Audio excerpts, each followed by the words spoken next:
It's hard not to be a fan of a credit card that gives you more while saving you money every single day.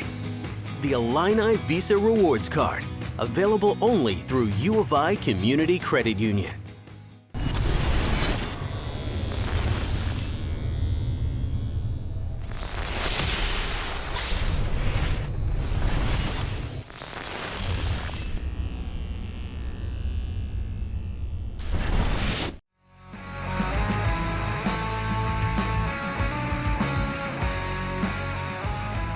Welcome back to the Thursday walkthrough. Martin O'Donnell over here, Coach Lovie Smith over there. Coach, exciting announcement today, University of Illinois establishing an Athletics Hall of Fame. And obviously it's athletics university-wide, but kind of looking through the football lens, what role do you think and do you feel that tradition and history have in the football program here at Illinois? I think tradition, history is what motivates you. There's a standard that's been set. In our case, at University of Illinois, we're high standard. We've had so many great athletes come through here, and it's one of the reasons why I think people come here. If this guy came here, I want to go to the same place he did. And with some of the people that we've had, it means quite a bit. And I think everyone should have a way to honor those type athletes, so it's a pretty exciting time.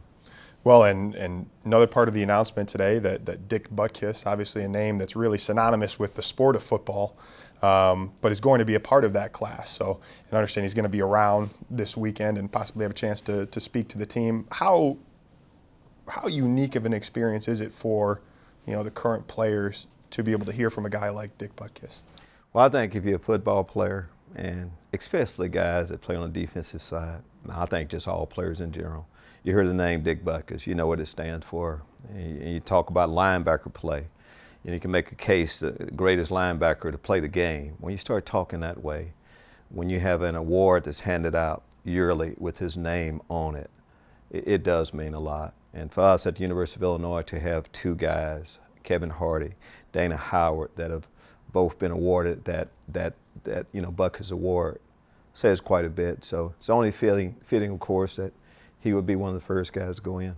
Yeah, absolutely. Well, and just taking a quick peek back at last week, one player that really seemed to kind of stand out and seems to have grown quite a bit over the past few weeks is Stanley Green. What kind of progression have you seen from him on the football field? I think everybody has, you have to have that first game, your freshman year to go through. But what we saw from Stanley is, good athlete with athletic ability. But when we start playing him, been very aggressive. He's a very good tackler. Has been an impact hitter. Caused 2 fumbles last week against good competition. But some players' arrow is pointed up, and you see the potential for some great things to happen in the future. That's how we see Stanley. Again, we've seen weekly progress with him, and hoping he'll take another step this week. How big of a challenge do you think it is for a kid coming right out of high school to be playing in their first year? I think people underestimate that a little bit, to play as a true freshman, but what do you think about that? Absolutely. There's a lot going on.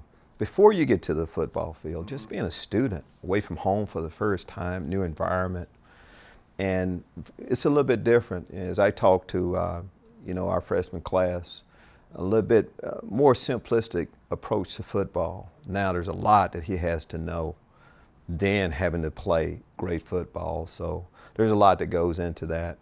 Most freshmen can't make that transition right away. That's why a lot of them redshirt. But every once in a while you have a player that comes around like Stanley, and you play them and you like what you see. Well, homecoming here this week, Minnesota coming into Memorial Stadium. What have you seen from the Gophers in terms of the type of offense they run? They seem to do a little bit of both in terms of what we've seen this year, spread and pro style. And that's what's tough when you have that type of offense, which we are also. But they can, as far as, read option, and that seems to be what everyone in college football is doing. They do it well. They have 2 excellent running backs.